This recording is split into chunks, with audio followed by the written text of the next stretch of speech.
women against each other. I love them both, Wendy. I'm just sorry, saying. Man. I'm sorry, man. I just gotta say, and Taylor Swift. I prefer stuff in Spanish because it's so much more dramatic. It's got so much more soul. But anyways, I digress. This is a very interesting story. And of course, that key piece of information of Taylor Swift's team actually signing the deal is going to be at the bottom, because that would contradict everything that mainstream media has said. And mainstream media does not like to be wrong. And I feel like in the case with FBF, I know the criminal and the fraud and all of those different cases, because there's multiple of them, we're going to be seeing a lot more information be revealed. And I think that it's going to be very interesting to catch all of these things that mainstream media has been obviously hiding or suppressing. And we've seen that in this article. And again, when there is a bad actor in any industry, there's a bad actor. It doesn't make the industry bad. Well, except banking. We know that the banking industry is inherently bad all the way around. Shout out to JP Morgan and all of the slap on the wrist fines that they pay. Sam, did you have a take on this? Yeah, I mean, a couple things. For one thing, I think there's been a lot of talk about celebrities no longer wanting to endorse crypto companies moving forward. And I think a lot of celebrities are going to stop, maybe the Tom Brady's of the world. And, we're probably not going to see Tom Hanks, who really cares about his brand, doing anything for, the future FTXs, whatever those are. Hopefully they don't exist. Or even something like a Coinbase, which is much more run of the mill. But I do think that we forget that the public and a lot of these celebrities and their teams have pretty short attention span, or pretty short, I guess, memories when it comes to the sorts of products that, people are willing to advertise. So, I mean, we were talking before the show basically about how the Kardashians are still, shilling all of these different supplements and stuff. And they're not the only ones who kind of don't really care about who they're associated with as long as the money's there. So I don't think that this entire industry of advertising for crypto is going to disappear in the future. But one other thing that is a completely unrelated thing that this brought to mind for me is just the fact that Terra, the very collapsed crypto stablecoin thing from yesteryear, it feels like so long ago now, is still a sponsor for the Washington Nationals because they signed a 5-year deal at I think like $40 million. And there's some behind the scenes drama there about like the Nationals not wanting to give that money back. But there is some irony around like we pick who we want to be angry at. So, Larry David is getting sued for advertising this thing that nobody knew really was a scam through and through when he was doing it. But also, we're not yelling at the Nationals for still calling their, box the Terra box. Anyway, I just think that there's some irony there. But if I were a celebrity, I probably wouldn't, frankly, do what Tom Brady's doing. You are a celebrity. You're on the hash. Yeah, you're on the hash. What are you talking about? You won't see me shilling any crypto companies. Well, I think this is the thing. I feel like celebrities are going to come back. There's a bear market. We've seen these things happen time and time again. The celebrities are going to come back. People like money. Celebrities get a lot of endorsements, especially when we're talking about musicians. Musicians really don't get paid a lot, but they make a lot in endorsements and they make a lot in ads, and the same with influencers. And the same, it's just kind of how marketing is shifting. So I feel like we will see celebrities come back in, especially big celebrities. I do think that the industry will get more refined as time goes on. Hopefully in the US, it depends who we get in as our next president. So, we just need some kind of simple guidelines like forced exchanges to set funds aside. We need to change the accredited investor law. We need to restructure the SEC. And if America could do that, we'll be okay. Unfortunately, it'll probably take about 10 years before we see any type of progress here while Southeast Asia continues to flourish. The celebrities haven't completely left, though. Like, if we just look at consensus alone, William Shatner was there shilling his NFT. I spoke to Dre from Cool and Dre, who said, like, the music industry is still completely on board with NFTs. That's what he said on the panel. And so I think the celebrities are still around. It's just what we're seeing is a result of the entire industry just being down. Although we're not that, we're doing a little bit better now. Also, notice that the Taylor Swift deal was $100 million. Like, can you really be that mad at her for being angry when they? Of course, we have to blame everybody else for our actions. We can't take full responsibility, even though we're supposed to be operating in a true decentralized economy. Come on now, guys. Okay, Jen, take us away from this conversation. Take us away. That's Will's input. Let's turn away to some more pressing news. BlackRock CEO Larry Fink says Bitcoin could, quote, revolutionize finance in an interview with Fox Business on Wednesday. Previously known as a skeptic, Fink's comments come after the iShares unit of BlackRock filed paperwork with the SEC for that spot Bitcoin ETF that we've been talking about. Feels like forever, but it's only been like a week and a half. Will, I'll toss it off to you. What do you make of Larry Fink's comments? I kind of walked away with frustration on Twitter because basically this video was plastered everywhere. You couldn't scroll on the feed yesterday without seeing this video pop up. Now, to like the substance of it itself, really great stuff, and also really intriguing that the fact that he was saying this. Of course, like you said, Jen, this comes after the FTX or after the ETF news that they are pushing forward with it, with the surveillance agreement with Coinbase. They've refiled, and they're in the running with all these other ETFs who have filed over the years. Now, his comments in the video were two parts, right? One part about crypto being an asset class, and the second about Bitcoin specifically being digital gold. Now, not to read into it too much, because a lot of times people in these positions who sort of have like a wider understanding of the financial space, but not necessarily crypto or Bitcoin in general, they kind of use the terms interchangeably. So it's hard to know really what he was saying there. Is he a Bitcoin bull and thinks of Bitcoin as gold? Or does he think of all crypto sort of having gold-like quantities about it? It's hard to know. I would assume it's probably the former. They think like Bitcoin has some gold-like tendencies, and all these other digital assets could have properties that are emergent and useful over time. And that leads me to like my second thought, maybe conclusion from this is maybe this is not the only ETF they're going to put forward, right? Like it's not only going to be a Bitcoin ETF. Maybe there's an Ethereum ETF in the future. Maybe there's another token as well. Maybe there's a basket of tokens that incorporate things like a Coinbase or a Bitcoin miner and Bitcoin or Ethereum, stuff like that. So I think there's more on the horizon if you're seeing the head of this huge company going forward and promoting something like that. Wendy? Do you really want my take? I feel like it's a little bit too early for my take, guys. Okay, we'll get to Sam and then you. All right, give it to Sam, and then trying to catch my breath here. Okay, give it to Sam. I'll make a quick take. I wrote down like one of the quotes here about how he was talking about, when he was praising the virtues of blockchain technology, he talks about when you have a quote unquote pure blockchain, and then he's like, if you know who the buyers and sellers are, then it's a positive thing for the financial ecosystem. So first off, I have no idea what a quote unquote pure blockchain is. I guess Bitcoin would be in some senses. I don't know if he knows what like whatever. I don't know if he knows what he's talking about when it comes to any of that. So I do take some of it with a grain of salt. And he talks about if you know who the buyers and sellers are, that's kind of antithetical to the Bitcoin maxis, I would assume, when it comes to the privacy of this technology. We still don't know who Satoshi is, and I think that still is a core principle. So anyway, one thing that this reminded me of, without actually putting any opinion on it myself, is just the fact that I do think that there is, again, going back to ironies, this weird thing that we find in these bear markets where the same folks who are espousing the benefits of blockchain technology when it comes to getting rid of intermediaries, adding transparency, but also increasing privacy. Those folks are all very excited when institutions come in and kind of in this ham-fisted way talk out the technology and bringing it to more people. How does this actually democratize Bitcoin? I don't know, for it to be an ETF when you could easily just go on Coinbase and buy Bitcoin right now. Anyway, I don't know. I don't have full opinions. I just think it's kind of funny to see people excited about this thing that when is going to explode. I'm so triggered right now. Oh, sorry. All right, let me just read the tweet that I put out because I'm so triggered. That's what you wanted the time for. I said, BlackRock is about to be accepted by the Bitcoin maxis. I thought the point was removing third-party predators and being your own bank. Self-custody will die. More importantly, I'm excited to get rich and ride the grift wave. I own Bitcoin. I've invested in Bitcoin. I'm excited because I'm going to make a lot of money. My whole thing is yes, Bitcoin is open source. It is for everybody. That's great. Fantastic. Fine.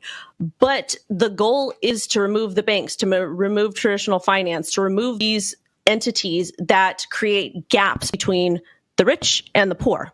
Bitcoin allows for anybody to participate, and that's what we're seeing now. And I personally believe with this BlackRock ETF or all of the other ETFs that are getting integrated, that will probably get integrated, it's going to continue to make people lazy in the United States and not want to actually self-custody their Bitcoin. You're giving your Bitcoin to like a fourth party to hold for you. Yes, that's okay for retirement. I get it. But at the same time, isn't this supposed to be digital gold? Isn't this supposed to be a hedge against the collapsing banking system and all of these other third-party predators? Like, to me, it doesn't make sense. But again, I'm more than happy to profit off of it and make a lot of money as more capital gets injected by the big boys. So that's my take on it. I think this is a win for the space, honestly, Wendy. agree with you. I think that's the goal, but it's not going to happen tomorrow, right? And if we juxtapose this story against that FTX story we just spoke about, here we have this huge traditional finance figurehead that's coming out and saying, actually, I changed my tune. Like before I was a skeptic on this thing. Now I kind of believe in it for all of these reasons. And there's this ETF, which just gives another option to people. People can still hold their Bitcoin. They can still self-custody. Yes, maybe they're lazy and they're going to opt for something else, but maybe they'll get there eventually. I don't think this is going to change overnight. And I think when we talk about mainstream adoption, having someone who's been out in the public so adamantly against the space change their mind, especially when stories like that New York Times piece are coming out, I think it's a win. Will? Yeah, we only got a few seconds here. So I will disagree with Wendy. I think that decentralization is a spectrum and that some people will be able to self-custody, which is the best option. Some people won't want to do that, and they're going to need an ETF product with their broker. And it's okay because everyone will have Bitcoin where they need it. And hopefully more people self-custody over time. But that option is there for the first time in human history, right? A lot of times we didn't have the ability to do that. So the fact that Bitcoin presents that option is Sam, are you with Wendy? Hold up, guys. We do actually have traditional finance folks that create custom SEPs, 401ks, IRAs with Bitcoin. I actually participate in one to help offset taxes, and that's the only reason why, so I pay less. But we already have those products available. So that's all I'm saying. Sam, sorry. Go ahead. Oh, I wasn't going to say anything. Did somebody ask me something? Yeah, I said, are you with Wendy? Because Will and I are respectfully on the other side of this argument. Not I respectfully. honestly don't really have a side on the argument. I feel like it's, look, Mushy the middle, way I no view fun. it is it's always just funny to see us in these bear markets getting excited when the traditional people come in and then spurning them at the top and then, welcoming them back at the bottom. It's just this cycle that we see. I sound very cynical. Cough, Honestly, Gary Gensler I had half at of the my SEC. coffee today, All right, so. we're going to have to leave it there. We're going to leave all the cynicism there. Maybe when we come back, we'll just be on a whole different note. We're going to take a short break. Stick with us when we come back. Meta brings out the big guns and takes a swing at Twitter. That didn't really make sense. How do you take a swing with guns? But you'll find out what the story is after this break.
Welcome back to CoinDesk TV, The Hash. I'm Wendy O. We have Jen, Will, and Sam. And we got to talk about a very, very hot story here. Well, two of them actually. So Facebook parent Meta launches Twitter rival Threads, and Twitter also receives 3 state money transmitter licenses. And that is according to Decrypt, well, the Twitter news. So Meta launched its new Threads app. I actually joined, and I feel like because there's not a whole lot of people over there, there's better engagement, there's better interaction. However, I already have an impersonator that created an account that is trying to scam my followers.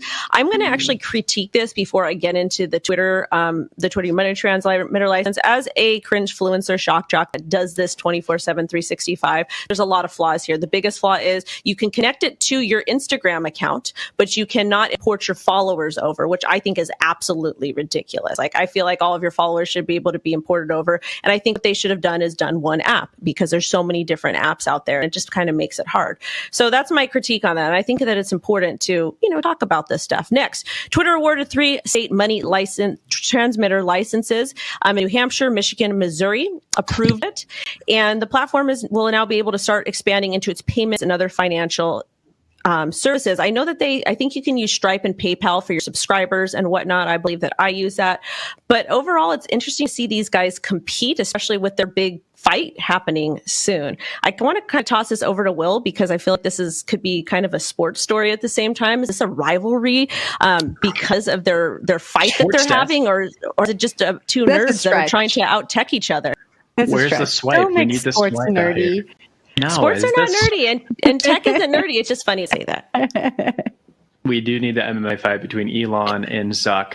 No, the new product is interesting. I was trying to get onto it this morning right before the hash. I guess you have to have an Instagram account, which I don't. So you got to make that first, and then you can log on. I think there's a lot of people coming for the Twitter throne right now because Elon has upended things so much. He tweeted last year that they were going to test in prod, which has a lot of similarities with the cryptocurrency industry, especially the DeFi industry, which notably does test in production quite often. And that can make the user experience pretty awful. Like I was alluding to earlier with the last story in the ETF and Larry Fink, that's all I could really see on Twitter yesterday, just because they've changed Twitter so much to where you just see a lot of the same content over and over again. People are feeding into the algo that way. I think Elon's sort of testing it. At the same time, you have someone like Mark Zuckerberg, who had a lot of dominant applications already built. They're not sitting on their laurels, right? They changed everything to Meta over 2 years ago at this point now, and they've started transitioning to a lot of different apps and trying to build them up. And I guess Threads is the next one, right? Which take on Twitter, which take on the organic microblogging that has been a successful company that has gone public. Let's make something new. We'll see if it takes off. A lot of these products do fail. And in cryptocurrency and in Bitcoin specifically, there's been a few, right? Nostr is a big one right now. But to your point, Wendy, the engagement's often pretty low engagement's high because not a lot of people are there. And so a lot of these products do die on the vine after a while, right? So that's kind of what I see happening here, but I'm definitely going to try it out, I suppose. Jen?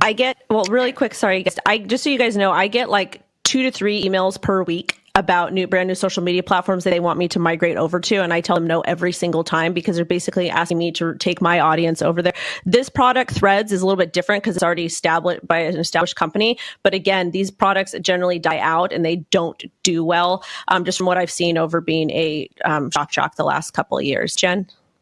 Yeah, I was speaking to someone who worked at Meta recently and asked what their perspective was on everything that was going on. And they said, like Mark Zuckerberg, it was obviously very smart, recognizes trends very quickly, and he moves really quickly. And we saw that, when there was threat with Snapchat, when there was the threat with TikTok, how Instagram was able to adapt to that and offer new features to get users to stay on Instagram for longer. Facebook is still the largest social media app in the world, followed by YouTube, and then I believe it's WhatsApp and Instagram. Facebook owns 3 of the products I just mentioned. And so if anyone is going to do it, I think it will be Facebook. But at the same time, I think they have, an uphill battle to actually get users off of Twitter, out of that environment, into a whole new environment to recreate that same culture. I think is going to be an uphill battle that I don't know if Facebook has really done that. They've just kind of acquired things and copied things. Sam, what do you think?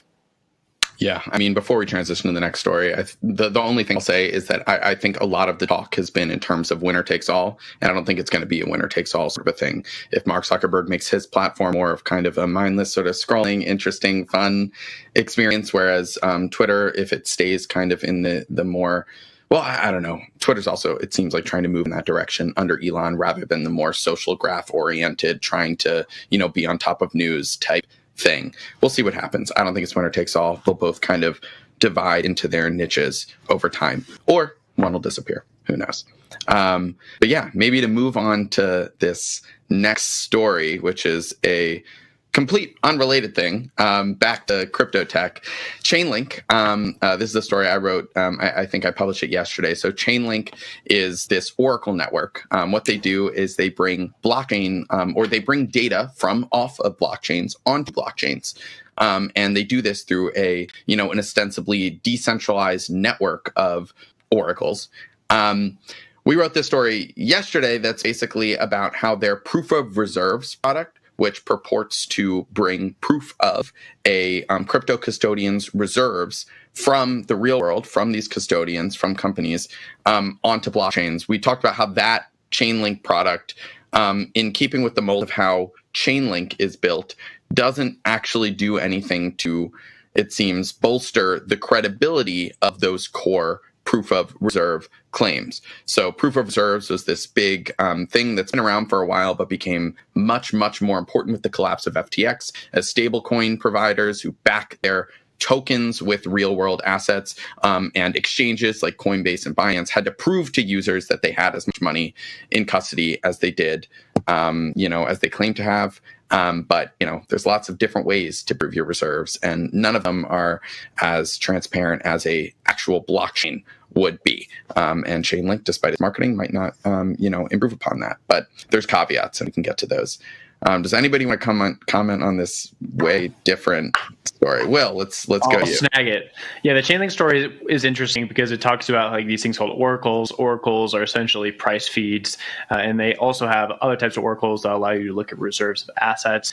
And oracles basically just report, right? They say this person here holds this thing in their wallet, and then they distribute that information to a lot of different projects. In DeFi, we see oracles used for price feeds in order to like have liquidations or lending protocols work correctly. And then when it comes to proof of reserves, we often see these oracles say, hey, this person has X amount of money in their wallet. You can use them. You can trust them. The issue with all this, and the issue with everything between cryptographic proofs in the real world, is that you have to have some sort of trust assumption there, right? We have to trust that someone is actually putting physical dollars in a bank vault somewhere, and that cryptographic proof can somehow read those dollars that are physical. And you can't really do that, right? Like you can't merge these two worlds. That's what makes Bitcoin so interesting, right? Is because the fact that Bitcoin is purely digital and it's purely cryptographic. You can always audit the reserves immediately just by running a node. A lot of these other platforms, these DeFi platforms, at the end of the day, they're using real world assets that you can't quite verify. Like at a certain point, you can't quite do it. And you can come up with schemes to make it better or more interesting or allude to being safer. But at the end of the day, it's like, I'm sorry, you can't get a computer to read this because it just doesn't work that way. Different worlds. Jen? All right, we are going to leave it there. You can read Sam Kessler's story on Coindesk.com. Thank you for watching The Hash and for listening to us. I'm Jen Sanesi. We had Wendy O, Will Foxley, and Sam Kessler on the show. We'll be back again tomorrow. Same time, same place. We hope you all have a great afternoon.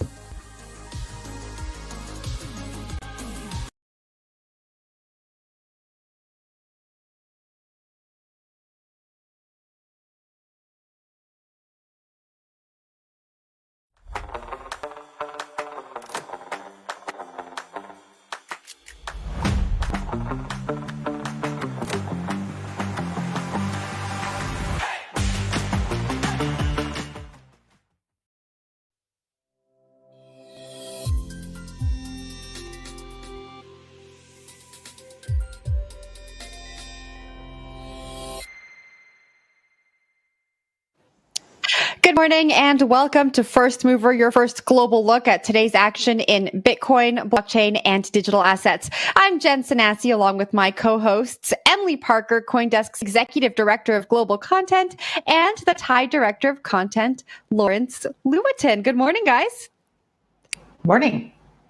All right. Before we get into our show today, let's take a look at what's happening in the markets, starting with Bitcoin. The CoinDesk Bitcoin price XBX index is at 30,608, briefly creeping up above 31K, back down at the time being. Let's see if Ether is following the same trend. The CoinDesk Ether price ETX index is at 1,902, following directionally the same trend as Bitcoin and DeFi assets. The DFX CoinDesk's DeFi index is at 118.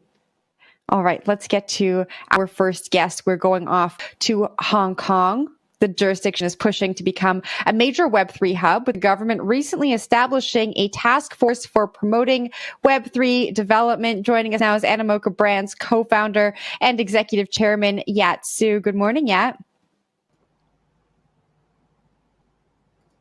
Hello, how are you? Nice to be here. It's actually more like good evening here, but anyway, it's nice to be here. It is our morning. It's your evening. We're just a global show. It's wonderful to have you. Now, you're among 15 people in that task force.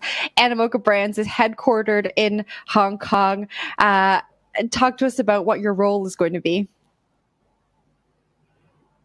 Well, I mean, it is what it says, right? The role is basically to help promote Web3 development in Hong Kong. And the role entails not just local development, but also to bring in overseas talent.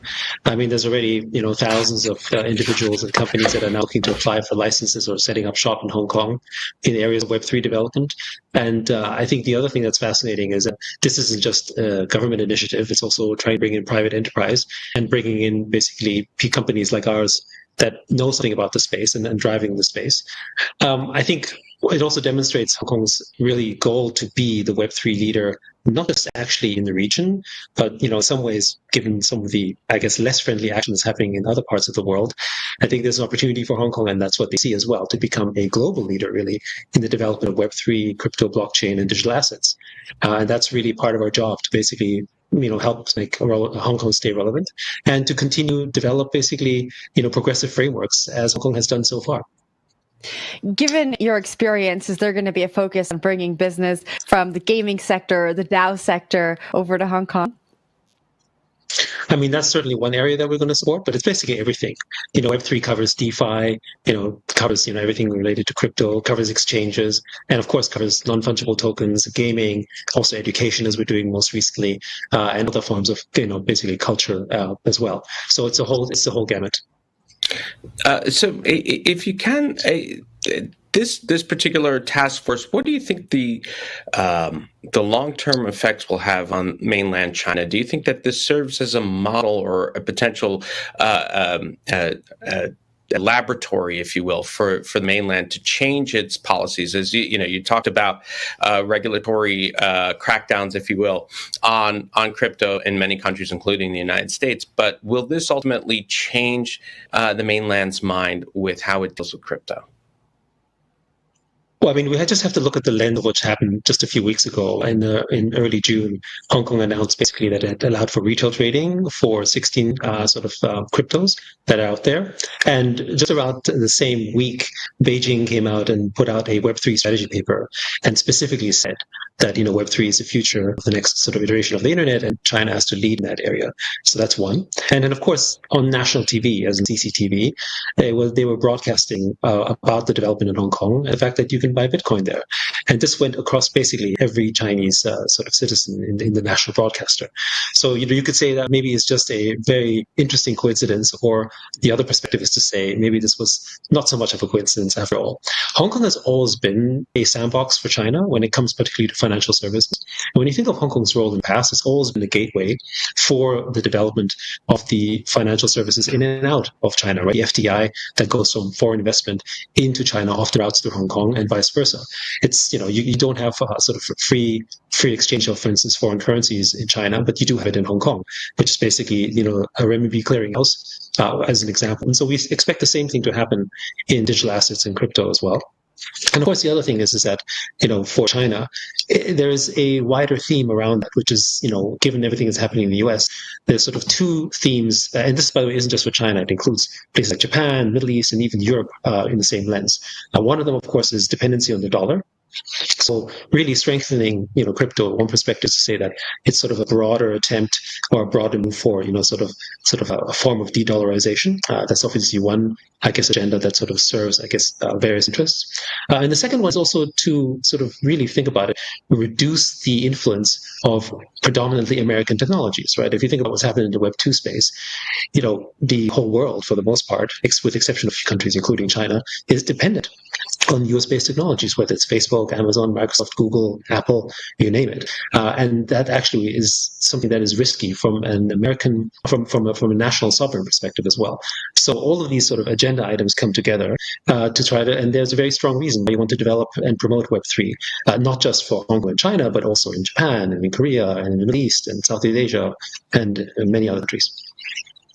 Yeah, it's so great to see you. So I want to just dig in more to this Hong Kong question. So Hong Kong actually, in some ways, seems very similar to Japan in the sense that both are sending very welcoming messages to the crypto industry, in stark contrast to some countries that shall remain unmentioned, like the United States. But when you kind of scratch beneath the surface, and I don't say this is not a bad thing at all. This is not meant as a negative judgment, but both of those jurisdictions, Hong Kong and Japan, are not easy. In fact, I think they're going to be very, very difficult. And so I just want to talk to you a little bit about that, because I think with Hong Kong specifically, there's been a lot of fanfare about licensed exchanges, but there's very few exchanges licensed in Hong Kong. It's only a handful. I know it's quite early, but even, for example, opening up to retail traders, it sort of depends on how you frame it, because before there was already retail trade in Hong Kong, via OTC. Now it's more like they're saying, if you're not licensed to do retail, you can't do it, right? So it sort of depends on how you look at it. I guess my question for you is practically speaking, how difficult is it to actually operate in Hong Kong? Because it strikes me as it will be a relatively challenging environment for exchanges, just because there's a lot of rules. Again, it's not a bad thing, but it seems like it might be more challenging than some people would expect, given how welcoming the rhetoric is. Well, I guess, first of all, regulation is broadly a good thing in the sense that once you actually put a regulatory framework, you give confidence to the consumer as well, right? I think one of the things that, one would make an assumption as to what's happening in some of these unnamed places, as you say, is the lack of regulation actually removes or sort of creates a kind of concern and doubt, and also basically doesn't give it any legitimacy. Because the moment you start to regulate it, you give it legitimacy, regardless of how strict the rules are, because you're basically acknowledging that this is an asset, that this is something that is going to be here to stay, and you have to find a form of regulation. I actually think the exchange, sort of the rules for the exchange, Hashkey, then there's of course there's a bunch of other basically exchanges that have already received it. And again, you have to remember, this stuff really sort of kicked off in really early November, effectively. And in that time, not only are there crypto ETFs, the HKMA already issued a tokenized green bond. The monetary authority actually sent out a notice to banks, as you may have recalled, that said, hey, you got to start doing business with crypto companies, and you got to sort of be smart about it, as opposed to just simply saying no. I think it's probably the only regulator that has sent a message across multiple banks. HSBC, which is one of the world's largest banks, basically now started to allow the purchase of these crypto ETFs to the clients as well. So there's a lot of development that's happening throughout, and it's actually a very welcoming climate. And the main thing is that it's not just about the exchanges. That's only one component. And these are probably the ones that do require the most regulation, just because of everything that's happened. I don't think that's a bad thing. But it also invites all the other industries around it, because what's happening in other places where regulation isn't clear, it affects businesses who are making NFTs, for instance, who are doing blockchain gaming, who are doing sort of crypto art, for instance. These are not, by any stretch, should be considered as something risky or problematic. But in the places where there's no clear regulation, people are fearful. Whereas in Hong Kong, at least, you can say, oh, well, okay, fine. So they've made it very clear NFTs aren't going to be regulated, for instance, in the classic sense, and they're welcome to do business. And they can just open up. And by the way, they can open up a bank account as well, which, is another big thing, because, in many crypto companies struggle to open bank accounts, frankly, anywhere in the world, just because of all the concerns that have been put out by some other places in the world that shall not be named. Well, thank you. I think that was actually a very detailed summary, because I think sometimes it's hard to get a sense of what exactly is happening in Hong Kong. Quickly, I want to just turn to a totally different topic, which is gaming, GameFi, Web3 gaming. I was at the event in Kyoto, IBS, bunch of Animoca people were there. It seems like everybody in Asia is talking about gaming, right? And game, it seems like that's really a big topic. I'm just curious, given that you're sort of in the center of that world, where do you see some of the hotspots for gaming in Asia? I'm hearing a lot of talk about Japan, hearing a lot of talk about Korea, obviously Southeast Asia. I'm just curious, what you're seeing. What are some of the interesting trends you're seeing in sort of the GameFi world? I mean, those are some of the main trends that you mentioned. I mean, outside of crypto native companies like ourselves, you also have basically the big publishers and the game developers in Japan and Korea. I mean, you've got Krafton, the creators behind PUBG. You've got Sega. You've got Square Enix, the creators behind, Final Fantasy and so on. These are major mainstream companies, all embracing Web3, thinking about digital property rights and non-fungible tokens. Many of them that we're working with as well, right? And in stark contrast to what's happening in places like the US, for instance, where game developers are, maybe secretly wanting to do it but can't, just because there's a revolt either internally in the company or even within their customers. So it's quite a big contrast. Southeast Asia obviously is a big one as well. And then of course places like the Middle East. I mean, places like UAE and Saudi, for instance, are also very much embracing this trend. So I would say that what you should be expecting, and certainly that's our sort of forecast, is in the next 12 to 18 months, many of those games that have been in development for the last 2 years are going to be released. And a good game does take many years to produce. And these games are going to have all the high fidelity and the kind of graphics that, I guess the more sophisticated gamers are expecting. And so we think, in the next 12 to 18 months, we're going to see those games come out and sort of have a real impact, where people from, let's call it, the Web2 gaming world are just going to play these Web3 games because it's fun and entertaining, and then basically get sort of onboarded and introduced to everything that relates to sort of, I guess, GameFi and the lot. Yeah, thank you very much for joining us this morning for us. Thanks for staying up for us. That was Animoca Brands Executive Chairman Yat Su. Now, we are going to stay in Asia. In an interview with CoinDesk Japan, Circle co-founder and CEO Jeremy Allaire said the company is considering issuing a stablecoin in Japan under new rules. Emily, you've been following the story closely. Talk to us about the new legislation that came into effect on June 1st. Sure. So CoinDesk Japan, our colleagues at CoinDesk Japan, interviewed Jeremy Allaire about Circle and some of their thoughts about the Japanese market. And basically, what Jeremy Allaire told them is that Circle is considering issuing a stablecoin in Japan. Now, on the surface, this might not seem like such a bold statement. Okay, he's considering it, he's looking at it, but it's actually very significant, because until recently that would have been impossible, and now it is possible because Japan, and I think a lot of people don't know this, stablecoins were essentially not allowed in Japan until very, very recently, and that's recently changed. Now, it's not going to be easy to do this. There's quite a process to go through, but Circle is one of the players that I think sees the market opportunity in Japan. Whether or not they're going to issue a stablecoin in Japan remains an open question, and there's a lot of hoops that they would have to jump through in order to do it. But I think the fact that we have such a major player now exploring the Japanese market really sort of signals the beginning of a new era in Japan, which is like the beginning of the stablecoin era, which has not been the case up until now. Yeah. So how essentially do we know anything about how it would work? Or I assume this is a stable coin that's based on the yen, correct? I mean, they must think that there's some demand, or there will be a demand for it. Well, I think, Jeremy Allaire obviously was, careful, and we don't know exactly what Circle's plans are, again, or if they're even going to do this. But I think now there is the possibility for both yen-based stablecoins and dollar-based stablecoins. Now, I think from the Japanese perspective, what I'm hearing is that there is some interest in having a yen-based stablecoin, because that's just something that could potentially just increase the usage of JPY. So I think just from a policy perspective, I think there's definitely interest in that, and just sort of, creating sort of like easier transactions, in sort of the blockchain crypto world via JPY stablecoin. So I think that is part of the goals for Japan here in doing this. I mean, it's really notable here that at a time when, the US, for example, I mean, there's so many stablecoin bills, right? We're always talking about them on the show, and we have yet to see one become a reality. And, it's interesting that Japan would sort of choose now to kind of open up to stablecoins. In fact, they're one of the first countries to do so, clearly because they see some sort of opportunity here, rather than risk. However, it's worth saying that this is going to be a very, very strict sort of regime. Like, for example, say you have a stable coin, Japan is requiring that, like, the money that backs that stable coin is basically kept in Japan, right? So they want, total one-to-one redemption. So I think it's fair to say that there are some stable coins, which will remain nameless, major stable coins out there that probably will not make it into the Japanese market, because I don't think they would agree to such terms. And, there's only certain type. Yeah, I mean, you can name them. One that rhymes with feather.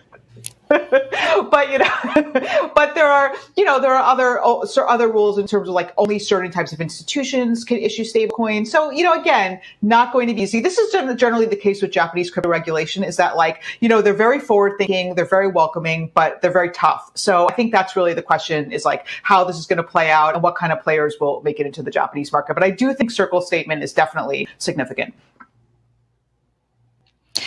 Zooming out, Emily, this sounds very similar to what we were just talking about with that in regards to Hong Kong being very welcoming to Web3, but also having quite strict regulation. Can you tell us about the broader Web3 perspective in Japan outside of stablecoins? What's happening there? Yeah, I think Hong Kong and Tokyo are quite similar in a lot of ways, because both of them, and again, it's so different from the US. I mean, when you come to Tokyo and you see, so I was, at a crypto conference in Kyoto, there were, I don't know, the organizer said there was something like 9,000 people there, mostly from Asia. I mean, just really like a lot of energy and optimism, a very different vibe from the US. And, you have the Japanese government, you had the Japanese prime minister actually give an opening address at this crypto conference. He didn't really talk about crypto, but still, can you imagine President Biden giving an opening address at a crypto conference? I find it slightly hard to imagine, right? So just on the symbolic level, Japan is kind of all in, right? I mean, they're just really, promoting Web3 and welcoming Web3. I guess the other side of it is that it is strict. And I think, for example, the stablecoin rules are strict. There are other areas where it's very strict. I think it's difficult to operate an exchange in Japan. Coinbase didn't make it. Kraken didn't make it. They both left the Japanese market. There are various reasons for that. But I think, it's generally known that this is difficult. I think there are also some tax obstacles that remain. Japan recently did relax this one very onerous tax restriction on unrealized gains, but you do still hear a lot of complaints about high taxes for crypto. So it's not exactly the easiest place to do crypto, but like Hong Kong, it's clear and it's welcoming. And I think we will see more crypto businesses kind of looking to Japan and Hong Kong in the future. How will this affect CBDCs in Japan?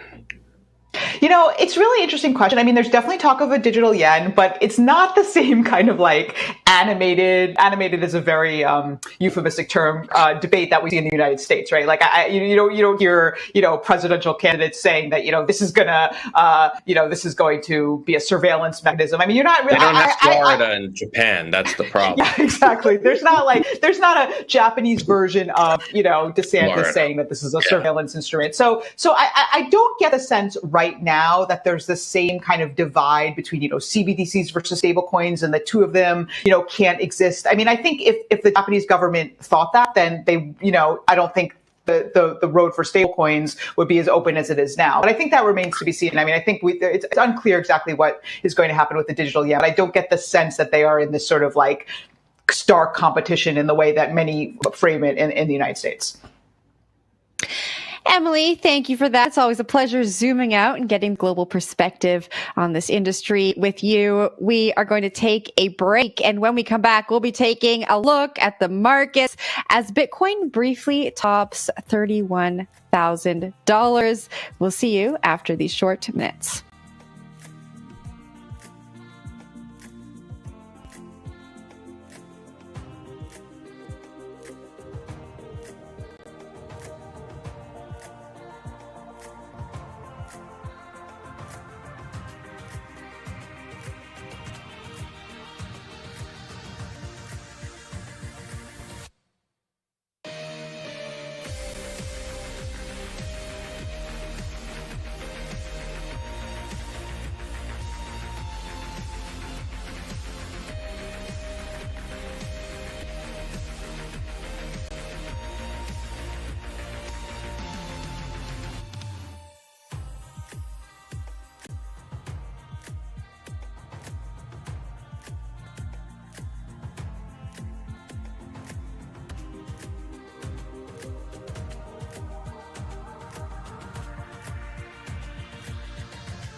Well, just very briefly today, we had Bitcoin trading at $31,000.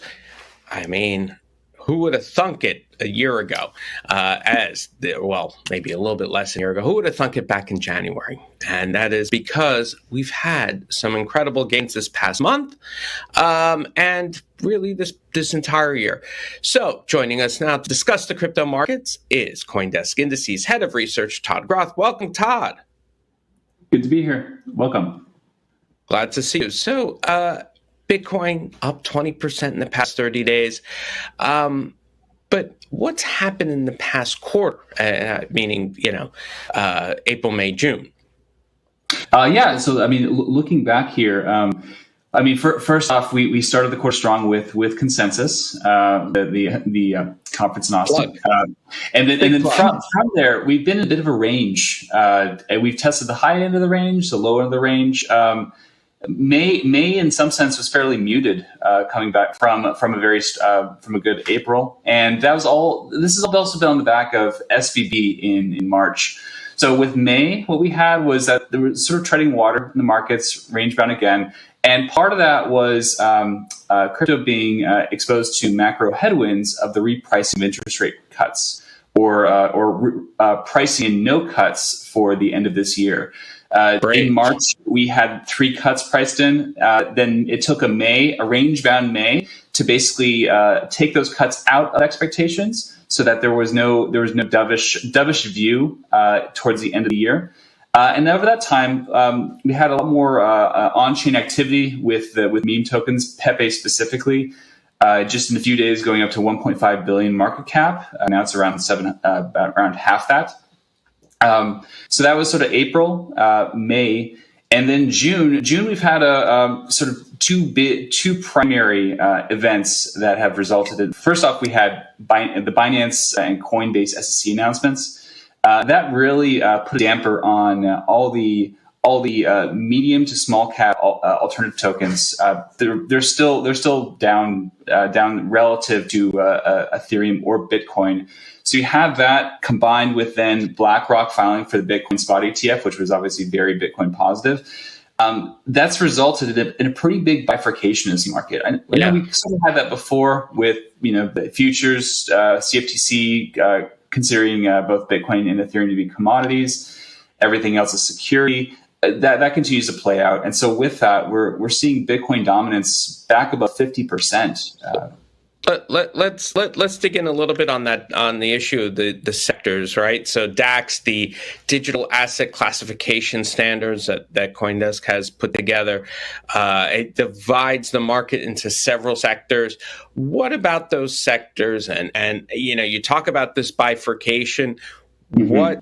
What does that mean going forward, or what did we learn in the recent past that could tell us of why and where we are today?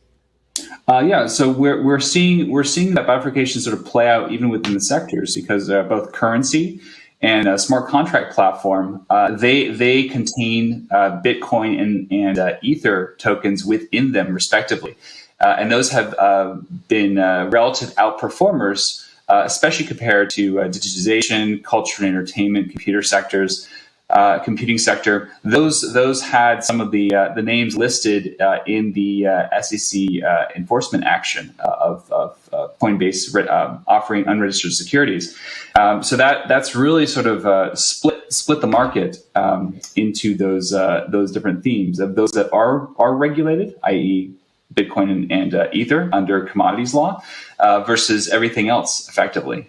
So we have continued to see that, and I guess in summary, Q2 of this year was very, very much more of a relative value market, as opposed to Q1, where Q1 we had a big reversal, sort of a January effect plus in the broad market, which had a significant bounce versus 2022. Tell us a bit more about what the Bitcoin Ether trend indicators are showing us for the rest of this year. So currently they're both registering strong positive trends upward. So that's a good indication. And actually, when you look back at the trend indicator readings in April and May, mentioned sort of range-bound markets, that was reflected in the indicator. So what's nice about the indicator is it's a way to kind of filter out the day-to-day noise. as we're trading through this range, we're currently on the higher end of the range, but the range generally does have a positive slope to the upside, and that's been shown in the both trend indicators. For June, we primarily had Bitcoin as a positive trend, whereas as Ether was a mildly initially a neutral indication to a slightly positive. Now that's full positive. So both of them currently are pointing to strong positive trends in the market. So we have the Bitcoin trend indicators. Also think about more macro indicators. We have sort of two offsetting effects currently. So we're starting to see rates rise again, both real yields and nominal yields. This morning, actually, the 2-year U.S. 2-year was about 5%, the 10-year about 4%. Which are on the upper end of the range. That's been a bit risk negative in the market, and we've actually seen that this morning with Bitcoin selling off a bit from last night's rise higher. But that's offset with credit spreads that are still tightening, which is risk positive. So those sort of offset each other. The bigger elephant in the room is the inverted yield curve. We've been inverted since last July. That's generally a 6 to 18 month out indicator. It's the most inverted since the early 80s, and it continues to invert. So that is going to happen any day now. Exactly, any day. We've got a clock over our heads in this market. So it's a matter of when it strikes. When does the yield curve strike? It's been a leading indicator for all but one recession since the 1950s, I believe. So TBD on that. It'll be interesting to see where we go with that, and part of that will have to be the monetary response going into that recession, as to where crypto goes from there. Todd, thank you very much for joining us this morning. Thanks for having me. That was CoinDesk Indices Head of Research, Todd Groth. Coming up, Latin American crypto services provider Ripio has been approved to operate in Spain. We speak to the CEO after the short break.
Good morning and welcome back to First Mover.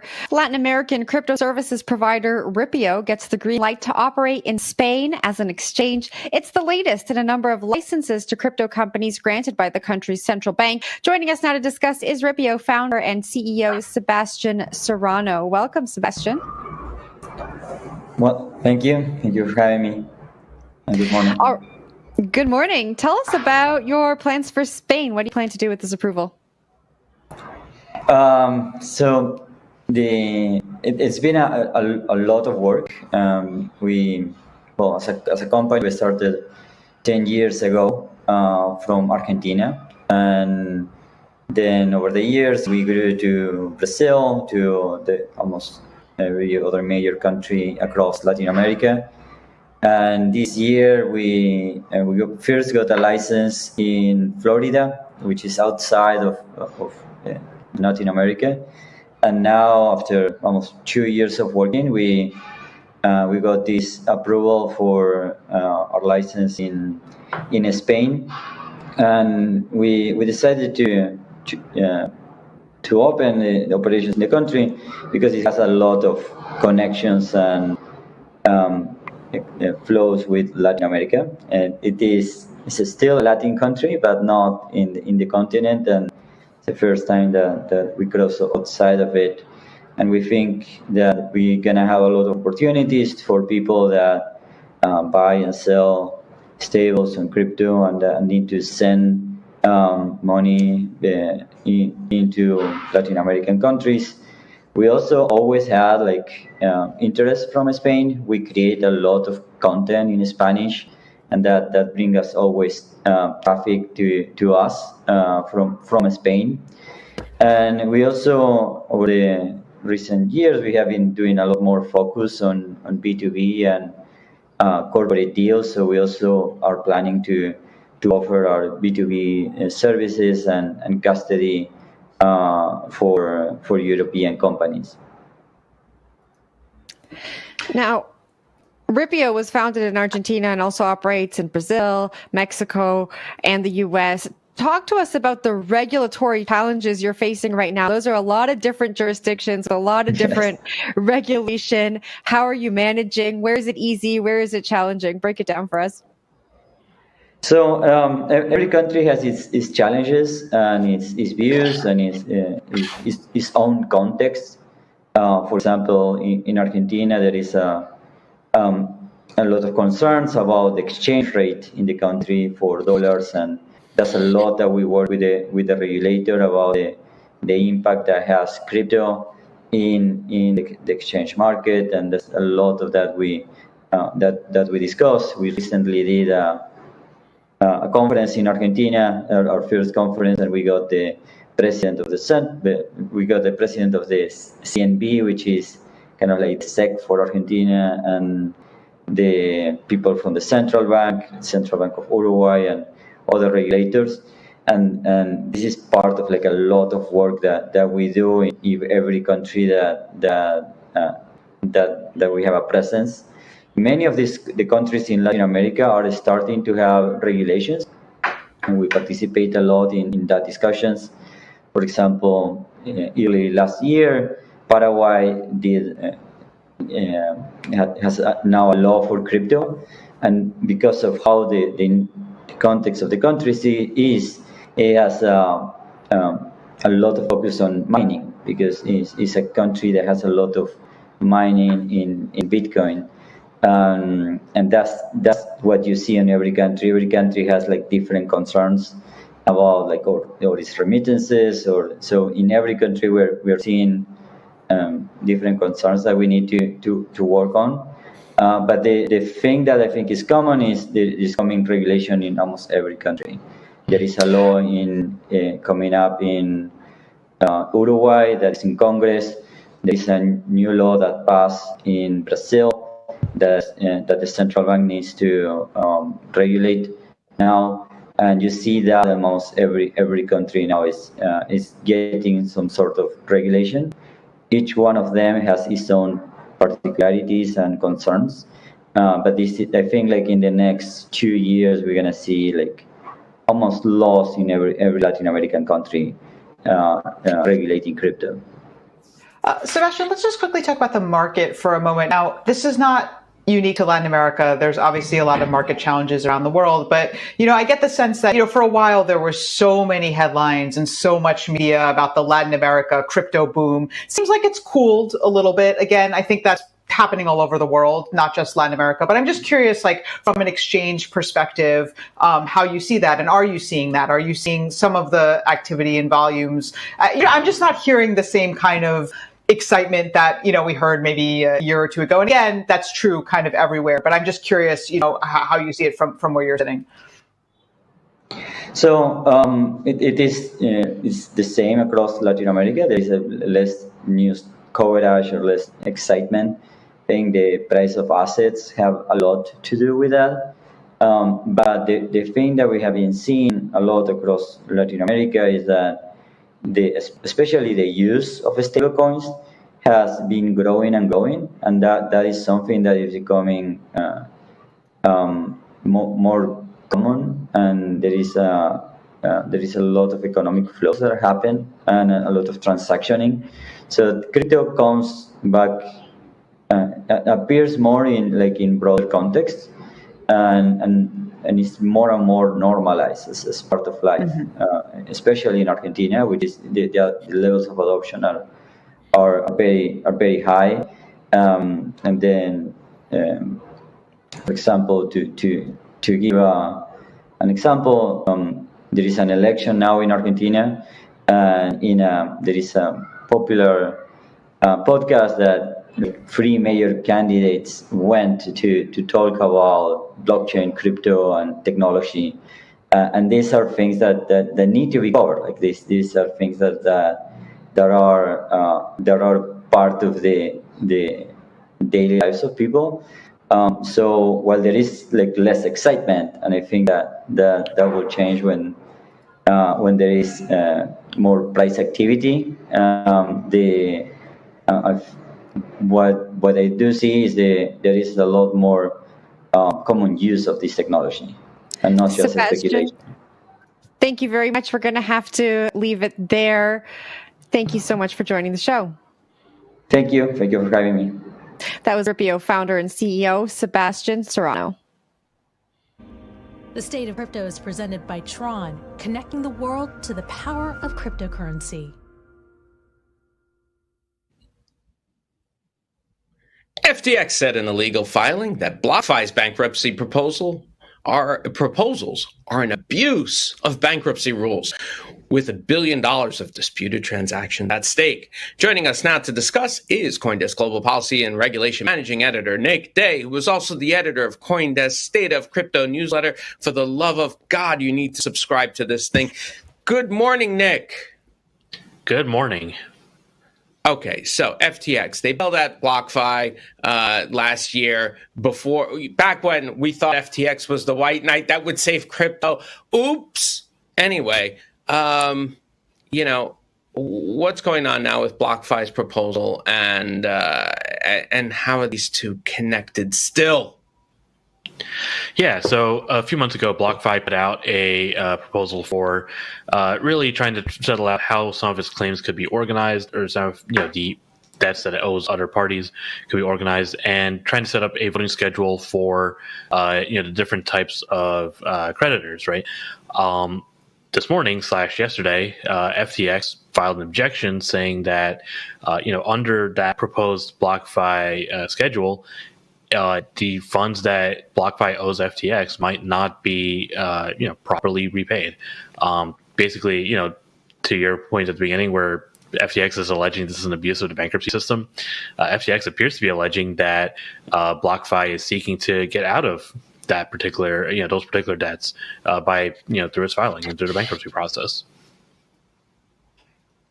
And, we see in our favorite comic villains for crypto, 3AC and SEC, they're objecting to this. What's going on? Why are they so upset, the two of them? Yeah, so 3AC's got a similar concern. It says that BlockFi owes it more than $200 million, $220 million, and it's concerned that it might not be able to object to certain fraud allegations or issues like that. the SEC's concerns are a little different. It's more focused on, some of the language of the actual proposals, and it's similar to what we've seen with the SEC's opposition to, for example, Voyager's, Chapter 11 bankruptcy process.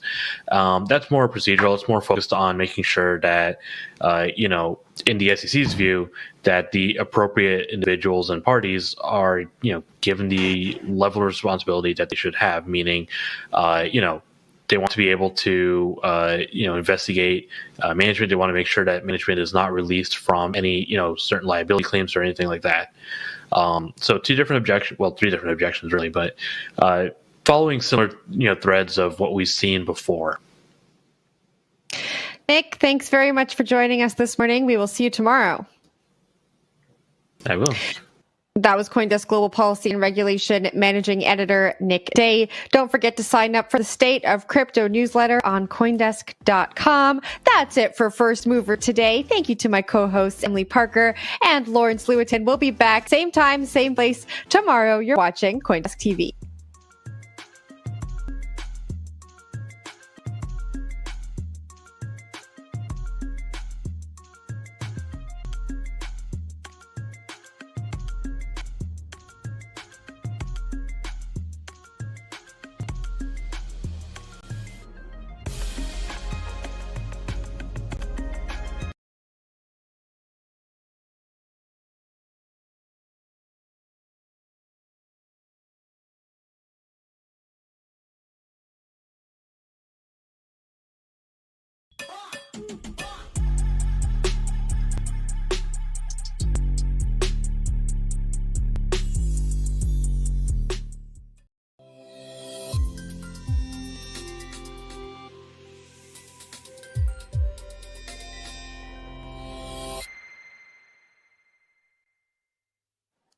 Good morning, good afternoon, happy hump day. Welcome to The Hash on CoinDesk TV.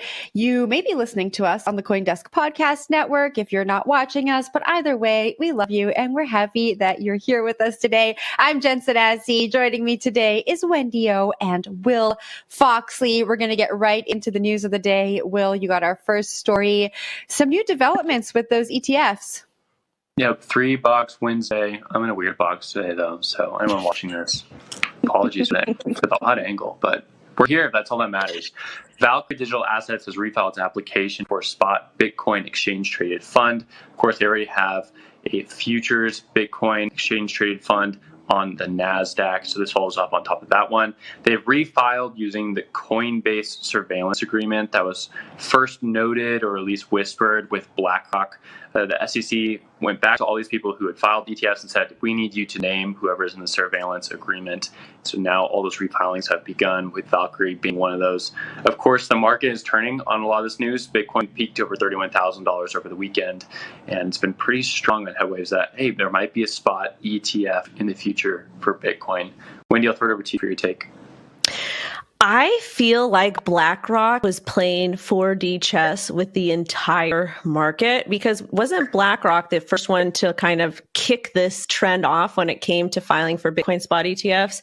And the breaking news was that the BlackRock Bitcoin spot ETF was rejected, when in fact it wasn't rejected. It just needed to be modified. But I feel like they purposely left that area blank for the SSA, for their central intermediary. And they kind of needed to wait for somebody to clap back, and then everybody else kind of followed suit. So I think it's very interesting that they named Coinbase, considering that Coinbase is currently going head to head with the SEC. And again, at the end of the day, I'm not a big fan of a Bitcoin ETF, because I feel like it's going to continue to make Americans more lazy, and we're not going to safely custody or even need to learn how to safely custody our Bitcoin. That's another argument. But at the same time, I also think that it's very interesting that they picked Coinbase, considering all of the drama that's happening. And I'm really here for the tea. This is probably the best novella I have ever seen recently. It kind of is a novella, Wendy. So Coinbase being named in this, I think, was a surprise to everyone, given that the SEC came after Coinbase in their lawsuit. But they're being named as the surveillance sharing partner in, I believe, all of the ETFs that refiled, right? So BlackRock refiled, listing Coinbase as the partner. A few others followed suit. I believe almost all of those on that graphic that we see on the screen there.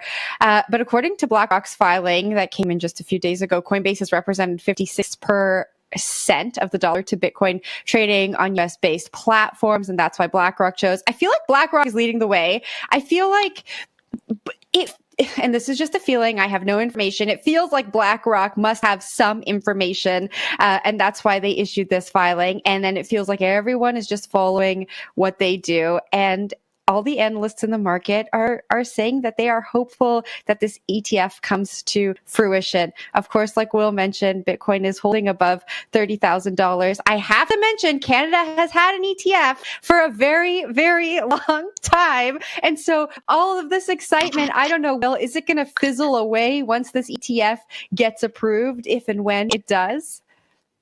Yeah, maybe. I mean, the one thing I want to go back to is talking about like the BlackRock have information that other people don't. And I actually want to push back on that because I don't think they do have more information than others. Like there's a lot of people out there who've been filing these ETFs for years, but they've been going up against an SEC that didn't want to see this product go through. What BlackRock does have is political edge, right? They have like the clout, they have the size, and they have the politicians in a lot of ways. A lot of people use BlackRock. BlackRock is one of the largest issuers, if not the largest issuer of ETFs.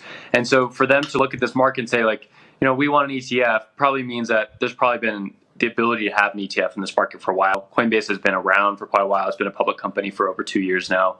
It made sense for BlackRock to step in when the timing was right for the product, not necessarily just because they have more information than other people. And the surveillance sharing agreement, that maybe was like an edge that other people didn't have.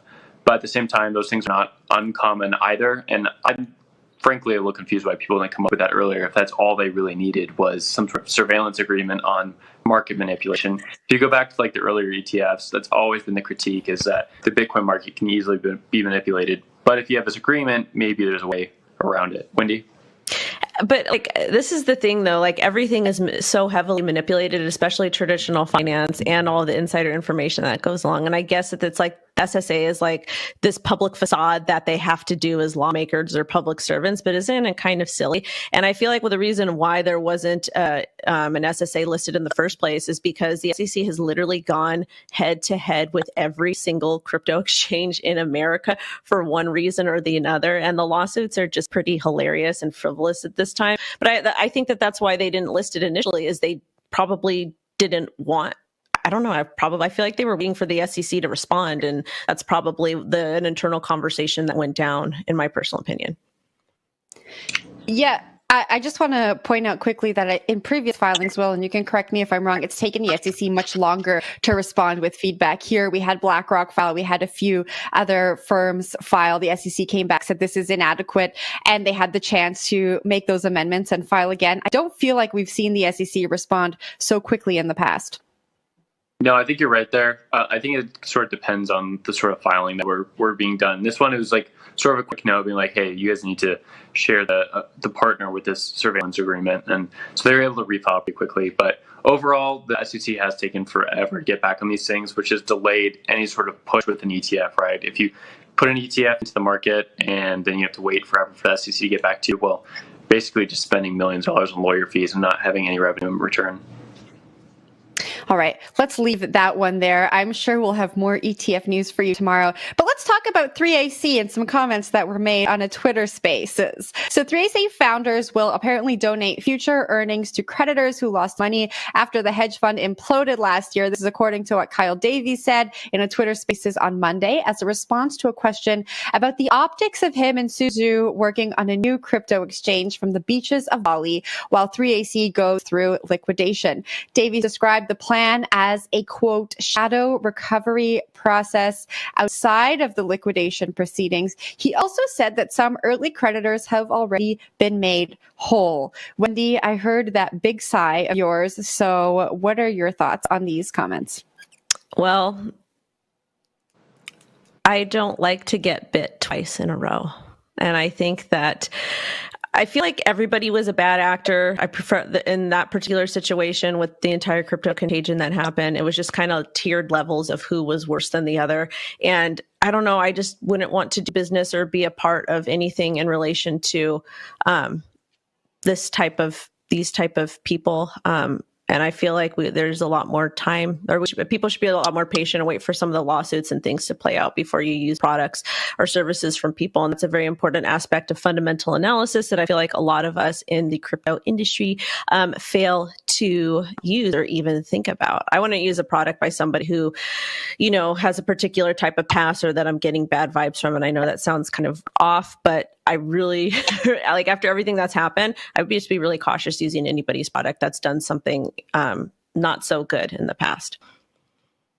Yeah, we all go ahead. Go. I was just going to say, to Wendy's point, we always say, do your own research. And part of that do your own research is looking into the people behind the project. You look into what happened at 3AC. And Wendy, I think your comments make complete sense. I want to point to this quote from a spokesperson for Teneo, who is the 3AC liquidator. They said, the founders of Three Arrows have willfully ignored multiple requests to assist with this process after initiating the liquidation themselves. And the court records paint a clear picture of the ways in which they have hindered creditor recoveries. Just hearing that quote from the liquidator and comparing that with some of these comments made on the Twitter Spaces doesn't really feel like they jive. But Will, I'll pass it off to you. Yeah, the whole article here is pretty interesting. This comes from a Twitter Spaces with Mario Nafal, so it's interesting to see these characters jump into that boat. Mario Nafal, of course, is like blowing up on Twitter Spaces right now, becoming like a pretty influential media figure, and for him to like invite these two on is interesting in and of itself. Sort of talking about like where the nexus of media is going. For Kyle Davies himself, I think, again, like a tone-deaf answer. And he's sort of leaned into this, right? Like, he's tweeted a lot of pictures of him fine dining, being in Bali. He's had some quotes to New York Times about, like, touching grass too much. You can only do so much for yourself. Like, he's not really a character that people like, and he's sort of leaning into this villain thing, right? And so I think for him to go out there and talk about, hey, it's okay for us to do this creditor thing, you'll get paid back eventually. I don't think a lot of people who are millions to billions of dollars are going to, like, especially enjoy hearing that bit. And the last bit on it is like, the plan doesn't really make sense, right? Often in crypto, you only struck lucky once, and to do it twice, especially after having such a bad track record, would be pretty outrageous. I agree with the creditors here, and I agree with the liquidator. They need to fall into line with that and start liquidating their assets accordingly. Wendy, I'll throw it to you. Why don't people in crypto take advantage of PR? Like, I feel like crypto PR is used inappropriately or not the correct way. Like, they use PR for marketing purposes of their like actual company, when in fact, like, they should be using that for themselves and hire like a team of marketers to help on that aspect. But if I was this particular person that was deemed as a bad actor, I wouldn't be flexing any type of wealth. I would literally just be begging for apologies. Like, I don't know. I just think that people do very cringy things. And I'm with you, Wendy.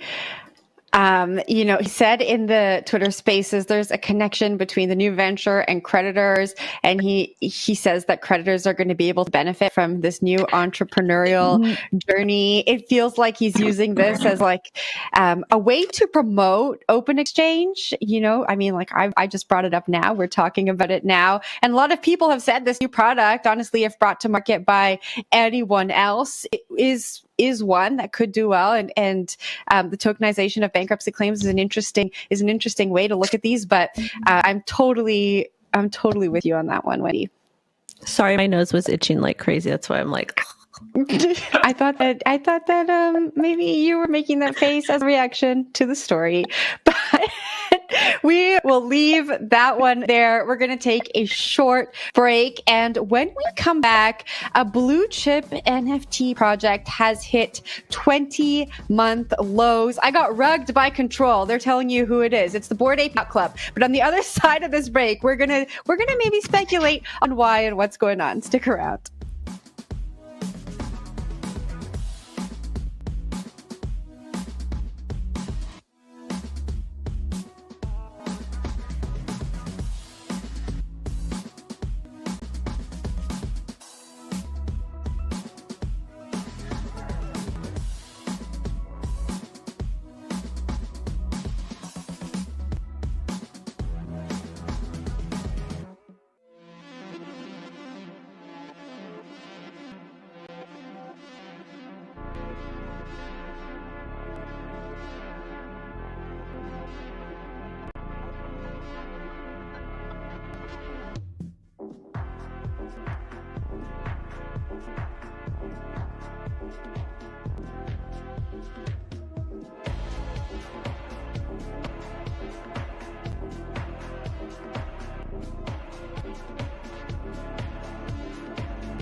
back to CoinDesk TV, The Hash. I'm Wendy O. We have Jen and we have Will in a very, very small box today. But you guys can't see him right now. You'll see him soon.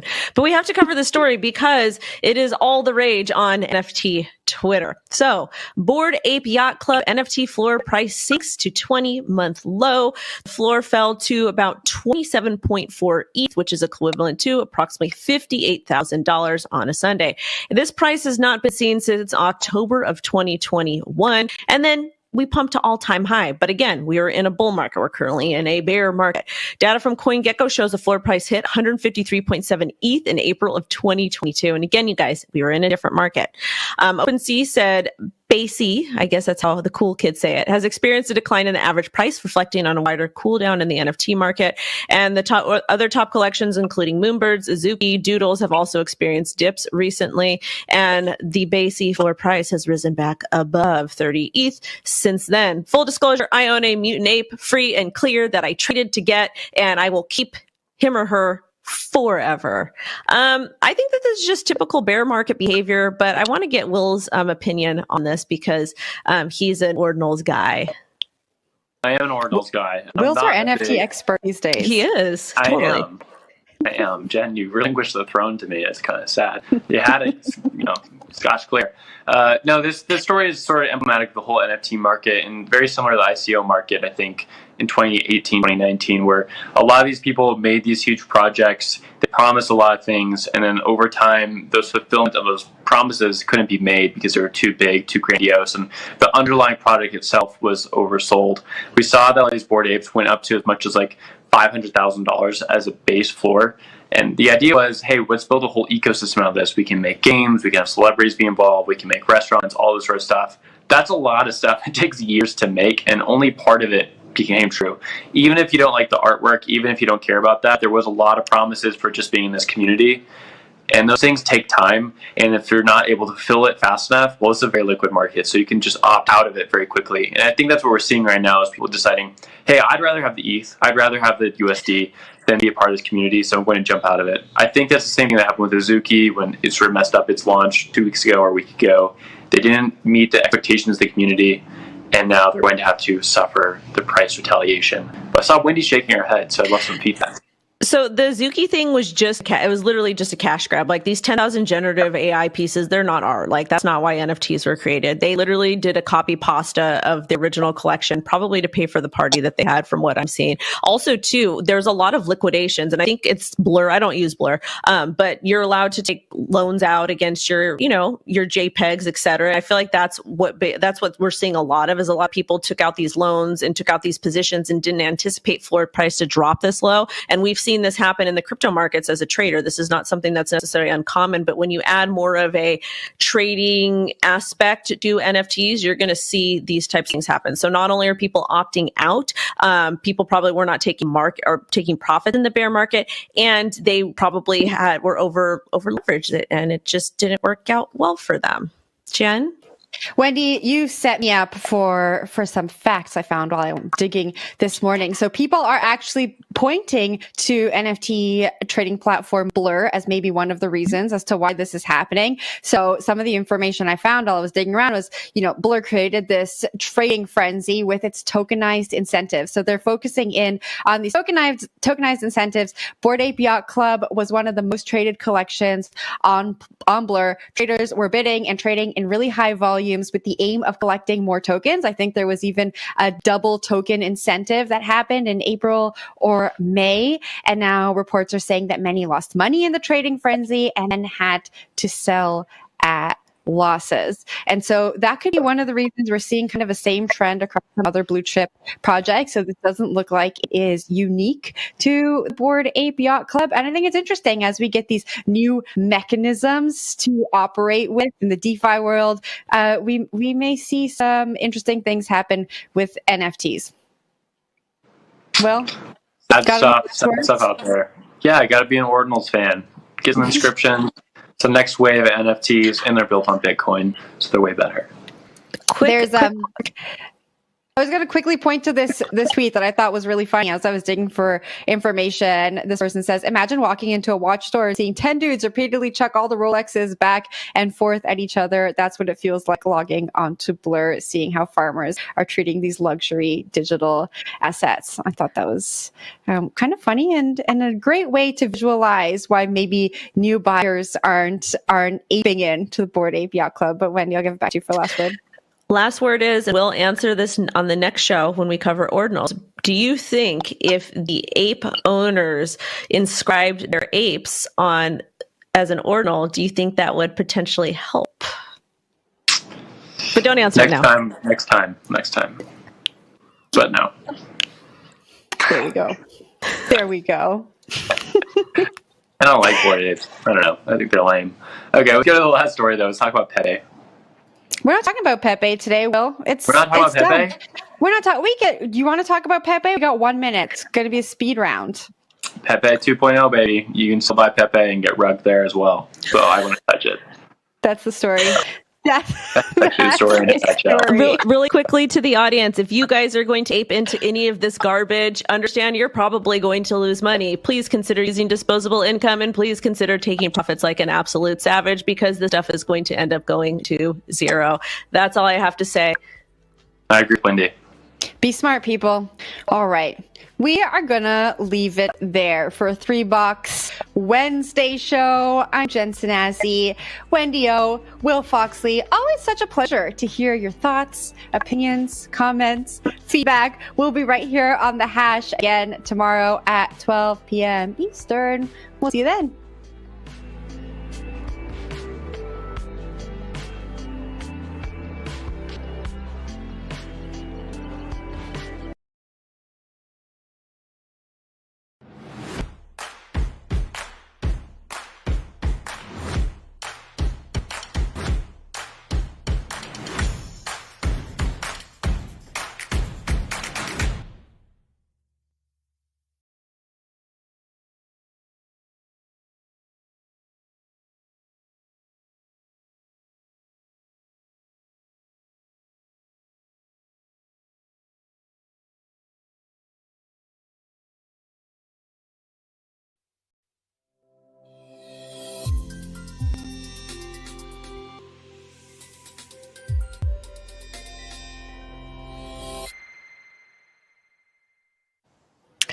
Good morning and welcome to First Mover, your first global look at today's action in Bitcoin, blockchain, and digital assets. I'm Jen Sanasi here with my co-hosts, Emily Parker, CoinDesk's Executive Director of Global Content, and the TIE Director of Content, Lawrence Lewitton. Emily, Lawrence, wonderful to see you on this Wednesday morning. How are you both?